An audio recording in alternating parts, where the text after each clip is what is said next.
Hello, you're tuned into Watchworthy. I'm your co-host, Miss Christy. And it's your boy, Brother Ash. If you are new here, make sure you hit that subscribe button wherever you're listening or watching. If you're not new here and you've been looking at us for a little while, go and hit that subscribe button too. Yeah, today we're talking about the documentary Our Father. This came out in 2022 on Netflix. It's still available on Netflix. And this one was a mind-blowing documentary. Yeah, it's a documentary film, by the way, not a docu-series. So if you have an hour and a half to sit down and watch this, go ahead and learn this story. But what did you think about this? Another real eerie, creepy guy with, a weird kind of mindset on life. And yeah, it gets interesting. Yeah, let's just leave it there. Let's leave it there before we get into it.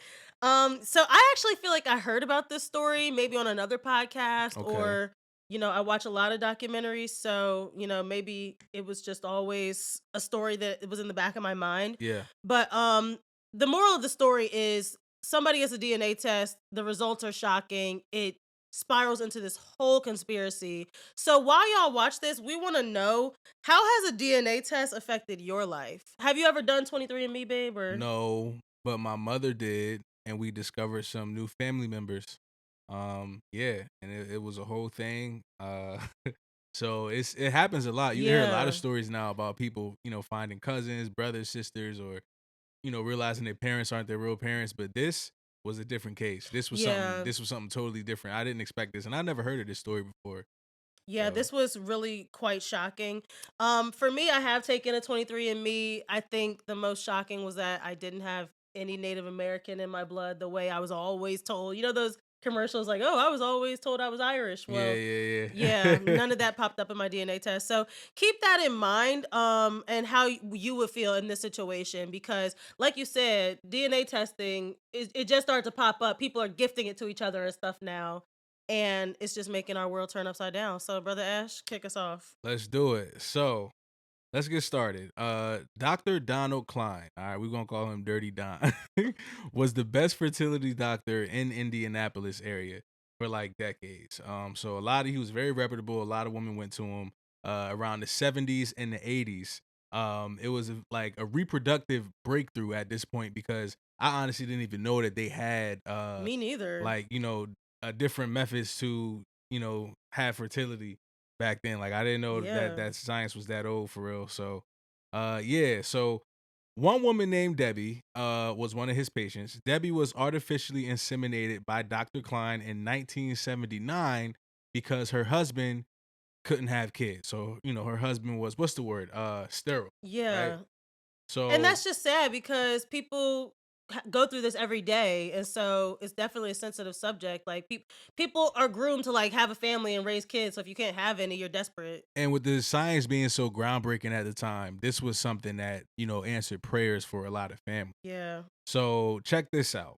Back then, women would choose a donor from a simple list in the notebook, right? Red flag.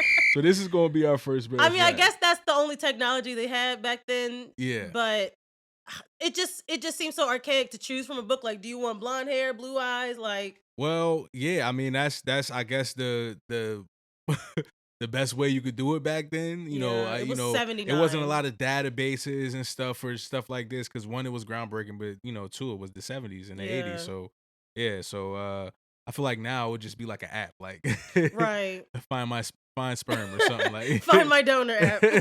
Word. So Debbie was told that her donor was a medical student. Damn, red flag. Red flag already. Red flag. Now that we know what really happened, is ironic that he said that, being that he was a fucking doctor. So Debbie was told that her donor was a medical student, and she had no reason not to believe it. Because why wouldn't you believe your doctor? That's the red flag for me. That's another red flag. You would never think your doctor would lie. You're abusing your leverage to people because you trust your doctor. You're taught that as a child. Your mom brings you to the doctor and she explains, yo, the doctor is going to check you out, make sure you're healthy. You know what I mean? So that's put in you as a child to trust your doctor. So actually, we should have started with a red flag at the beginning, because why are you a male OBGYN anyway? Yeah, honestly, like, you being my girlfriend, if you told me you had a male gynecologist, I would just be like, I would be confused. And low key, any male that like is like, yeah, I want to study gynecology, I'd be like, okay. Maybe you really want to deliver babies, but Yeah. Well, that's is gynecology delivering babies is the solely OB or is the gyno part the vagina or the baby part? OBGYN, whatever. I'm asking you, Yeah. I don't know. It's terrible. I don't know. So, yeah. So Debbie and her husband had a daughter, and her name was Jacoba.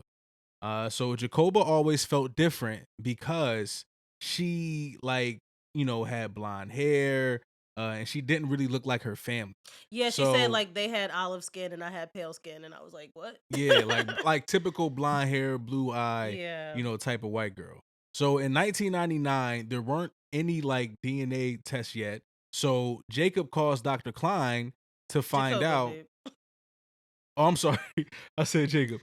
Jacoba calls Dr. Cline and she finds out wanting to find out who her donor is. So that Uh is definitely understandable. Like, you can't take a 23andMe test at home. You can't just spit in a tube in 1999. So I'm gonna call the doctor, but he probably wouldn't tell her anyway. Isn't that confidential? Like, well, I don't know cuz I feel like in those situations like you may let the recipient or family know who the donor is. Like yeah, I think nowadays they try to keep it confidential for this reason, I probably. guess I guess if you like, I don't know, like I've never donated sperm, but like I don't know if you donate sperm, they'd be like, do you want the person to get this to know you or have contact with you type shit, like, or do you want to remain confidential? Would you?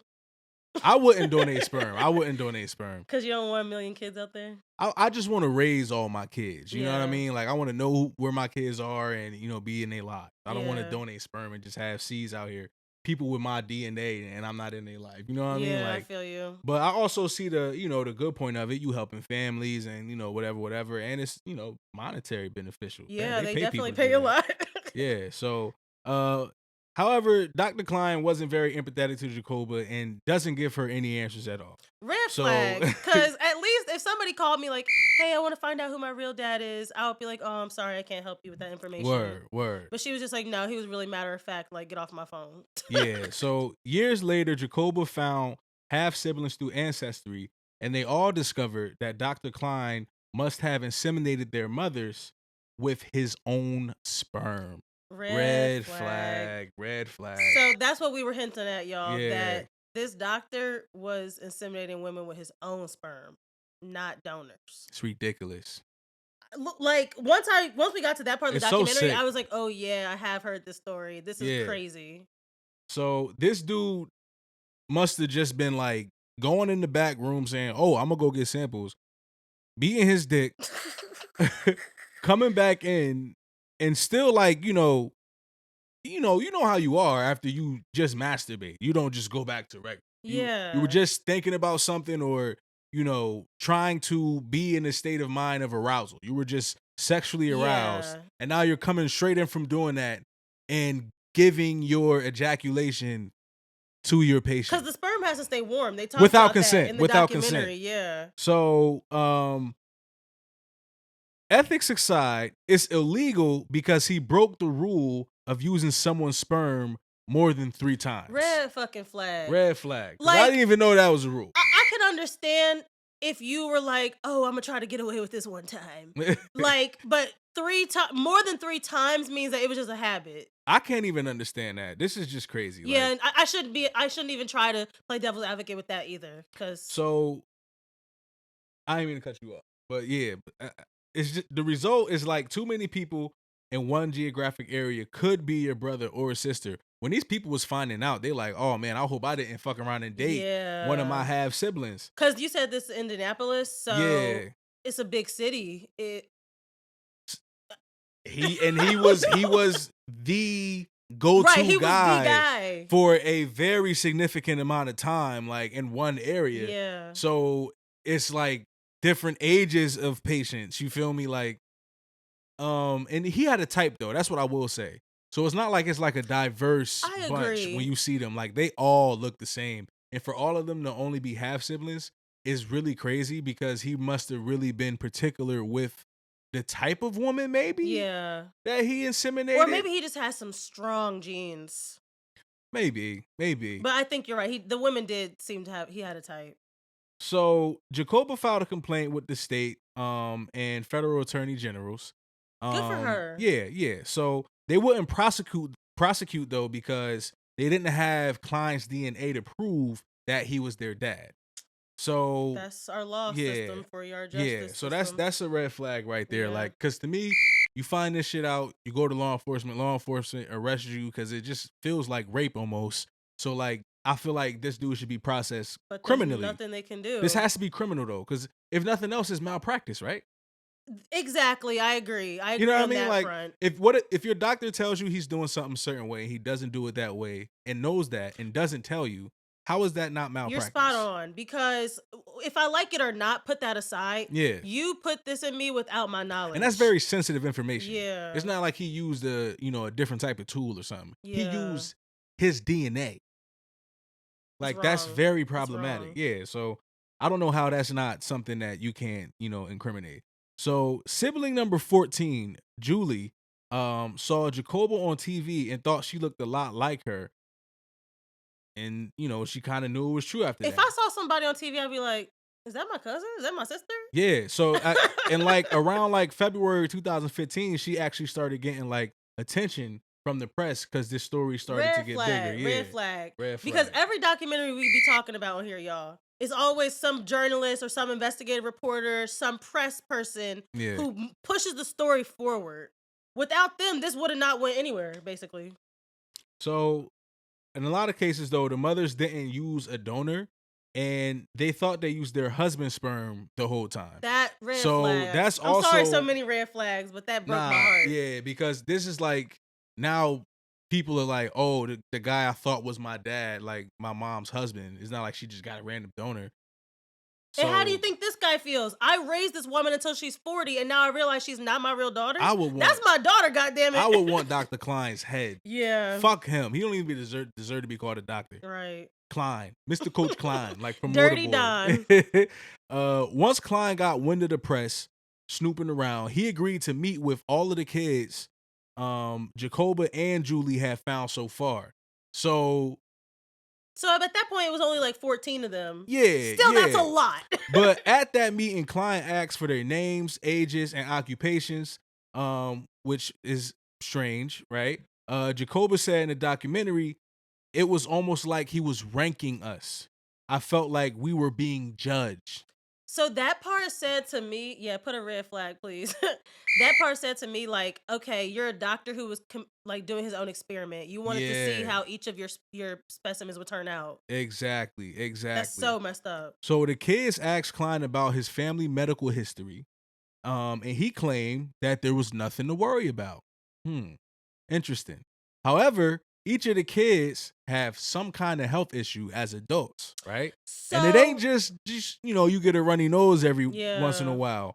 This medical history is like significantly hinting at that Dr. Cline had a lot of health problems. Yeah. And was not supposed to be doning nobody they sperm. Sorry, I have a comment for everything. But again, I'm just like, okay, so you wanted to illegally inseminate these women and you have dirty sperm on top of that. Like, I'm not trying to shade anybody with a disease, but now these people have autoimmune diseases and they didn't ask for that. He would have been denied as a sperm donor. There's certain requirements you have to have. Facts. Yeah, so he would have been denied.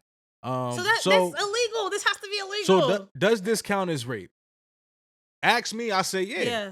Yes. I think to me this is rape. Like, it may not be rape by the book, but by every meaning of what rape is, this has to be rape, in my opinion. You're impregnating somebody without consent. Yeah, no, you have consent to impregnate them, but not with your sperm. Yeah, and to me, that's just like, the R word. Yeah. So one woman said in the documentary, I was raped 15 times and didn't even know it. Imagine that. Imagine you're just going to your doctor for your annual IVF visit. Yeah. That's terrible. So basically her and her husband never had a chance to have a baby. That just breaks my heart. Dirty Don got away with this for decades. Yeah. His staff claims that they didn't know nothing. Red flag.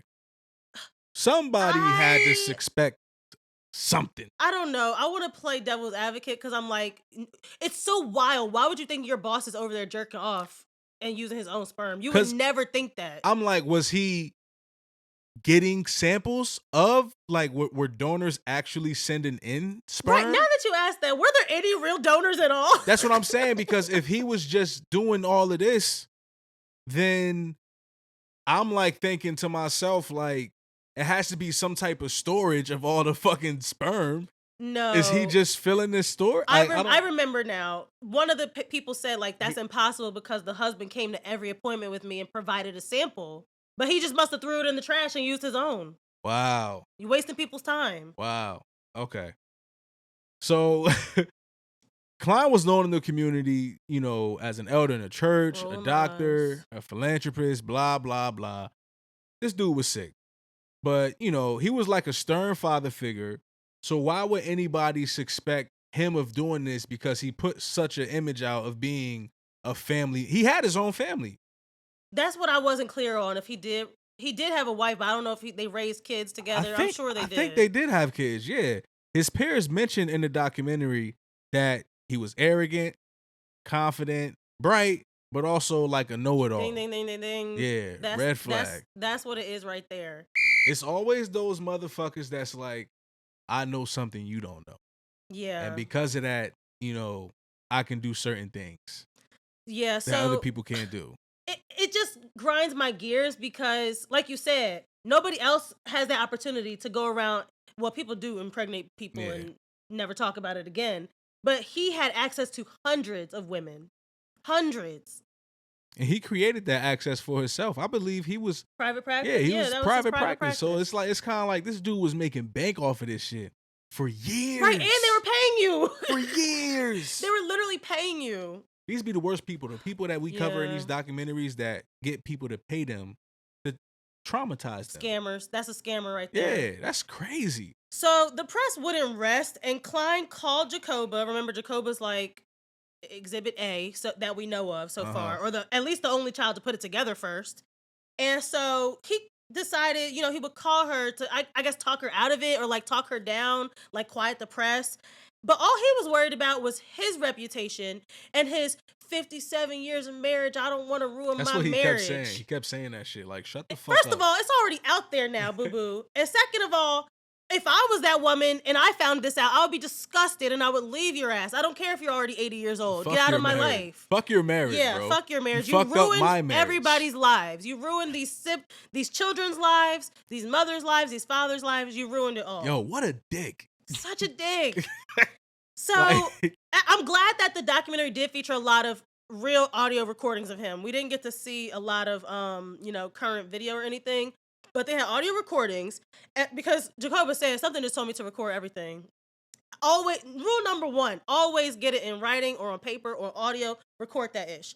So on the recording, he tells her, at the time, I felt like I wasn't doing anything wrong. And, yeah, please put a red flag. Red flag. Stop right there. 1 red flag. Here's a second one. And now I'm going to be hurt really badly by this. Please. Yeah. Fuck so again, you. You're worried about yourself and your reputation. Oh, I'm the church elder. I don't want this to come out. You should have thought about that when you artificially inseminated women with your sperm. He literally said that. Like, he said to people, he said to his daughters, yo, you're going to mess up my marriage and the church going to be mad at me. And you messed up my life. He said my image will be ruined. Yo, just think about every Christmas, every birthday you spend with this man, and then you find out that's actually not your dad. Like, soiled it. Yeah, exactly. But let's rewind a little bit more about Don. We talked about how he has, some health issues or whatever. Apparently he was a surgeon with arthritis. I don't think that's a good idea. You should have got your medical license revoked then. Like, what the heck? This is white privilege. I'm sorry, but this is white privilege in the 60s. So in 1963, we find out from the documentary that Cline hit and killed a little girl with his car. Red flag. So. Red flag. Yeah, you can't just hit and kill somebody. You should be in jail for that. I'm about to say. I don't think he was drunk, but. Yeah, but still, yeah. You killed somebody. That's not like, especially if it's a child, that's not like involuntary. Man, did he go to jail at all for that? They didn't mention the documentary. If that white man didn't go to jail for that shit, man, I don't give a shit if you was drunk. If the if the child was fucking invisible and just snapped his fingers and became uninvisible in front of the car, you hit a child, you should at least go to jail for a little bit. Yeah, definitely. Right? And I think that they claim this is when he turned to God, or at least started going to church more. And I'm glad somebody differentiated that, because there's a difference between giving your life to God and going to church more. And I feel like this was one of those fake people like, oh, I'm such a Christian, but you have done so many terrible things in your life. And you just thought you could coast in the suburbs and nobody would find out. Why would you even stay in Indiana after doing all that shit? Get out the state. Because he don't care. Yeah, again, that's that white privilege, that and arrogance. it's privilege and ego thing as well. Yeah. You know what I mean? Like this guy had a complex. Yeah. But then they talked a little bit about the religion thing, and they're like, okay, he claims that he turned his life around, the past is the past, but he keeps repeating in his calls to Jacoba, and even in the meeting with all the siblings that they had, he keeps repeating the same Bible verse, Jeremiah 1:5, and that's the whole, I knew you before I formed you in your mother's womb. That's sick. Red flag. To say that to those kids, that's disgusting. To use the Bible to spin it for like what you want. Like he formed you on some shit. Yeah, he did. But he did. That's the nasty part. So people keep saying like, you're trying to use a religion to make this okay, and it's not okay. I really hate that. It never is. Yeah, it really, it's not okay to try to pick apart the pieces from the Bible that you want to fit your story. And so then we learn that this verse is actually, wait for it, y'all. Get the red flag ready, babe. Wait for it. This verse is part of a cult. Red flag. Here I thought we were just watching a documentary about a crazy doctor, and it turned out to be a little cultish in there. It's always a cult. Yeah. I'm on to something. Yeah. This verse, Jeremiah 1:5, is a staple in the quiverful movement. Never heard of it before. This documentary put me onto that. And I guess that's what like the Dugars, the people with 14 kids do. It's the quiverful movement, which is like a cult-like Christian theology to have as many kids as possible. Duger. And basically women are simply for breeding. So that's why I guess he just didn't even see these women as people. He just saw them as animals to keep having babies for him. Shaking my head. So Jacoba felt like at this point, you're talking to a brick wall. He's calling you. He's trying to tell his side of the story. It's not really working. This guy's an She asshole. really felt like she had to fight to prove that she wasn't crazy. Because imagine if you told people like, yeah, I just found out that my mom's doctor artificially inseminated her with his own sperm. And my real dad isn't my dad. Yeah, and I just found out and I'm like 47. Like, that's not a great story to tell. And people probably thought she was crazy. And I have 39 siblings. Yeah, actually, we're up to sibling 22 at this point. So the documentary, I like how they kept us, up to date. And they basically had a ticker like, oh, this is sibling number 22 now. This is sibling number 33 now. Because Jacoba is basically the one spearheading this, leading the charge to like put together her family history.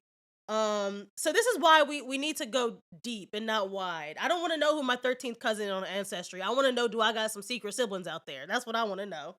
So we're up to sibling number 22, and she shared how you really go through an identity crisis when we were just talking about this. Like, your whole life is different now. Like, I can't even, all those memories that we had, you're not even my real dad. Like, that's just traumatizing. And the fact that they keep popping up with more siblings on Ancestry, next day you got a new sibling, next week you got a new sibling. Yeah. They just have to keep going over this over and over. Jacoba really was a spokesperson, like, hey, see another half sibling on Ancestry, how are you? Here's our story, just so you know. Some people were like, hey, I need a minute to process this. Some people were like, oh my God, I'm leading the charge with you. Let's find all of our siblings. So like we said, the one girl, she only just found out when watching TV, So it's really crazy that we're watching this documentary and we see like, oh, it's not over. Oh, there's more. There's more. Yeah. That just goes to show this man did not have any remorse at all to keep going with it. And so we're up to sibling number 33 at this point, Lisa. This is exactly what you were talking about earlier, Brother Ash. Lisa shares she knew Julie, her half-sibling, before they even knew they were half-siblings because their kids played sports together in town. Wow. Red flag. Red flag. Because they said that, this all happened in Indianapolis, and all the half-siblings